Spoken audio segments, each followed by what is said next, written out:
Welcome. For those who were expecting to see the other Meg Ryan, I'm sorry to say that she's off catching up with Harry. But now that I've got you, I have got some mail for you, and it's a community education program that costs nothing to join and minimal or nothing to participate in. And it's come about from my background in shelters, working with rescues, my training background, running a doggy daycare. And unfortunately, I'm all too familiar, as I'm sure many of you are, with the stories that happen in regards to dogs no longer being suitable for the home that they're with. And so that's how this program came about, to hopefully address some of those issues. So for most dogs that end up in a shelter, whether it be through surrender or through unclaims, there's some level of problem that's caused them to end up in that place. This is just a random list of some of the problems that I'm sure we're all familiar with. Some of those, most of us would probably live with at some levels, but for a lot of people, they get to the point where they're either causing council complaints or they are no longer able to live with those issues. Some of the times they will seek help, and often the solutions that are offered don't address the real problem. They're what I would call a band-aid solution, and they're probably trying to address the symptom rather than the cause. And here's just a list of some of the most common solutions. Some of them on here I certainly would never use and would never even recommend. But since moving to a regional area, I'm all too familiar, unfortunately, with that some of these are very common solution-based issues. Some of these solutions on here actually have a lot of merit, but they are not the be-all and end-all. They won't remove all of the issues, but used in conjunction with a variety of other things, they may actually have some value. Most of these problems actually occur from lack of a simple equation, if you like, not being met. And ultimately, it comes down to that individual dog's needs are not getting met. And when we talk about a dog's needs, we're talking about their physical, mental, and social needs. Now, that can vary depending on dog, breed, age, what have you, but they all have to have those components met to have a well-balanced dog.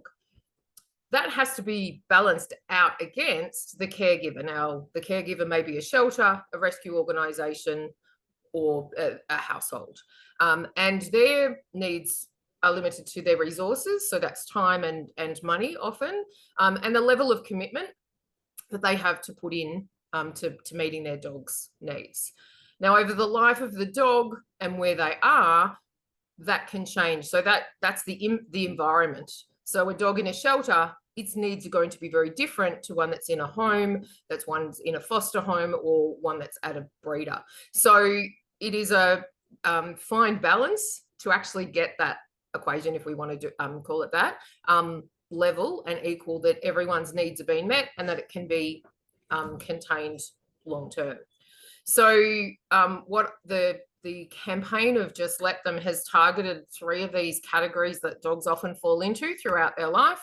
If we start at the big blue circle at the top, which is the pet dog that's in a home with a family and whatever that may look like. As we've talked about with some of those problems, if those needs are not being met for whatever reason, there is a high likelihood that those dogs are going to end up in a shelter environment, as I said, whether that be through being unclaimed or surrendered. So that provides an opportunity for us to come in and see if we can have an impact in regards to that. Once the dogs are in the shelter, often their mental and even physical well-being will deteriorate, which may produce other behaviour problems, or it may make any existing ones actually worse. One of the ways that we can minimise that is to reduce the level of stress for those individuals whilst they are in the shelter. So there's another opportunity for us to come in and hopefully have an impact there. Once the dog is rehomed, what the focus should be is on building relationships in real life. So when we talk about relationships, that's with the household, so the humans, any other animals in the house, but also the environment in which they are. So the types of activities that household may do, or that the dog may be exposed to.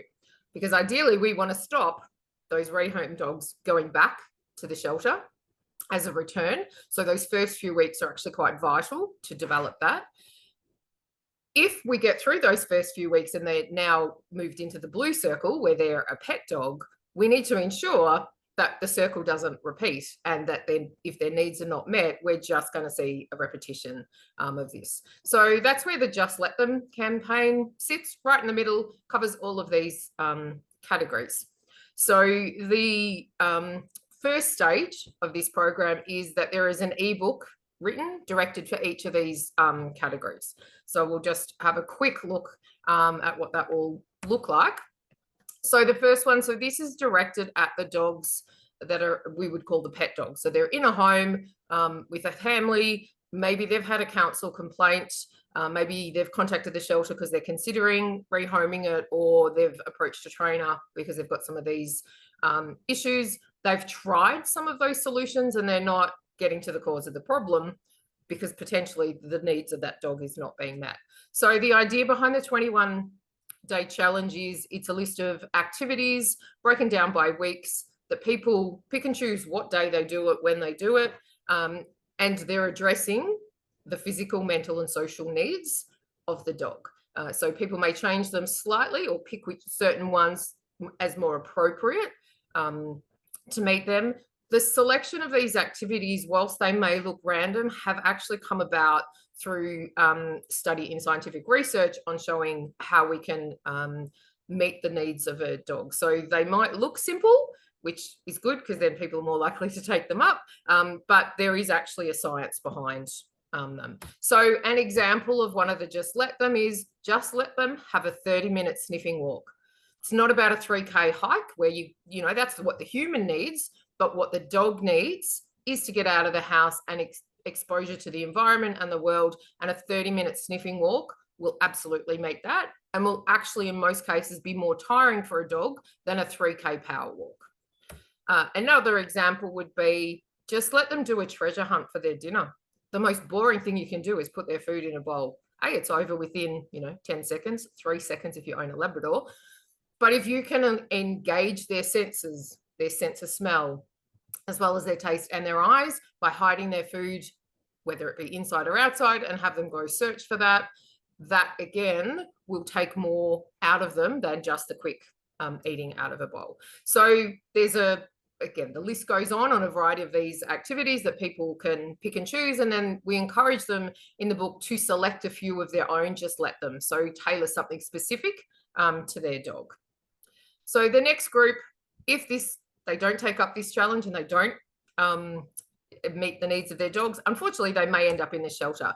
So whilst they're at the shelter, this ebook is designed to target the volunteers, the staff, anyone who fosters in a rescue organisation, anyone that's looking after that dog in that temporary space. And the main focus of this list of activities is actually to reduce their stress. So some of that things that will help with that are increasing agency, and as well as having a calm environment. We all know, especially those in the shelter, it's not particularly calm. So physically, their stats are all up high.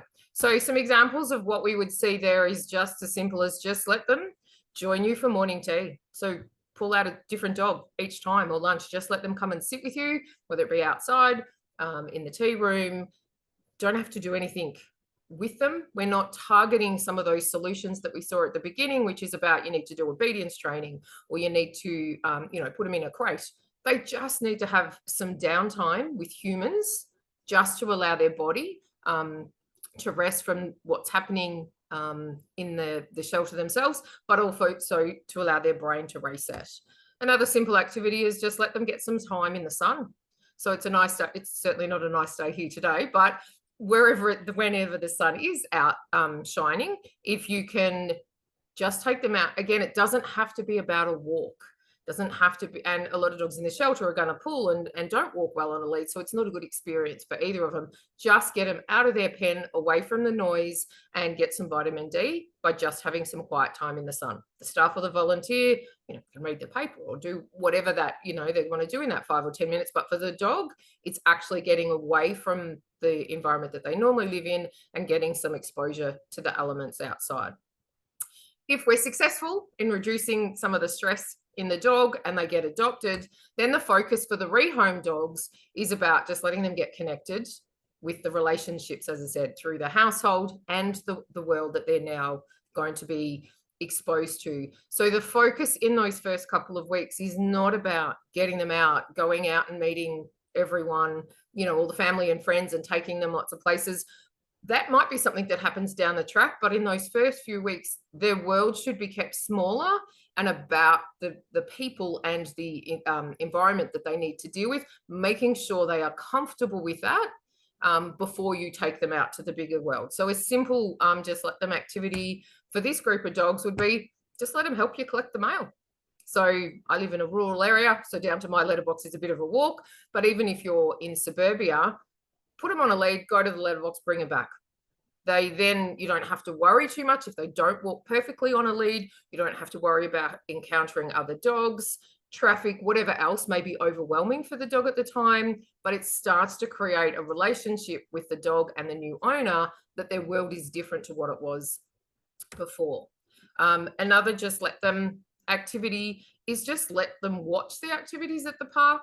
So sitting on a park bench or sitting away from the throng of, where everything's happening, rather than take them into the playground, which, in many councils, they're not allowed in the playground, but taking them to the outskirts and just sit and let them get used to kids on bikes, people going bike with pushers, whatever it may be. Don't expect them to integrate into that world.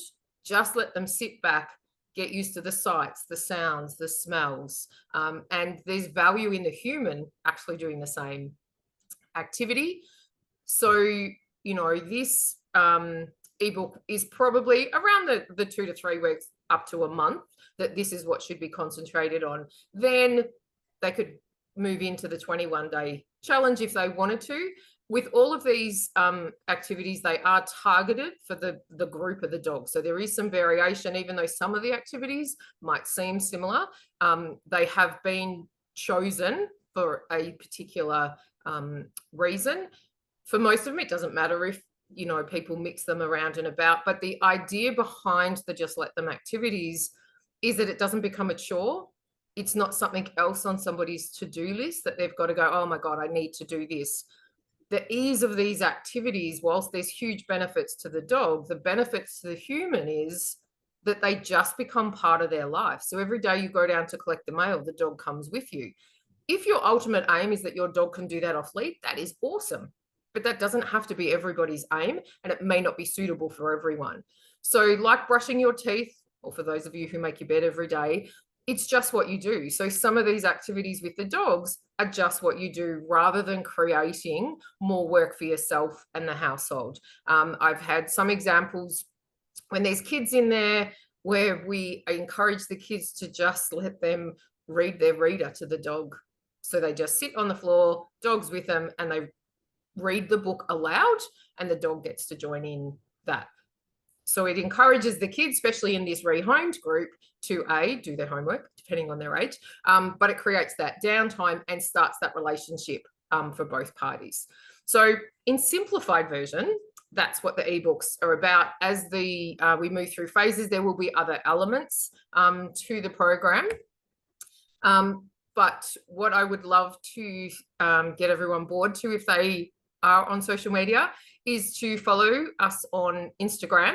That is how you can access the ebooks. You'll be able to request those through Instagram. Again, no cost. We encourage that they get spread as far as wide as to everyone, regardless of what stage a dog is at, or the people who you deal with are at. And we also then are encouraging people to show through videos or photos their experiences of the just let them. So show us what you're doing with your dog when you just let them do, whatever it may be. And if we can all, in our various industries and roles, encourage people to do this for whatever elements or stages, hopefully we'll move to a stage where the outcome is that just let them be loved. And that's what I'm sure we would all love to see. Thank you for watching, and I look forward to seeing you on Instagram.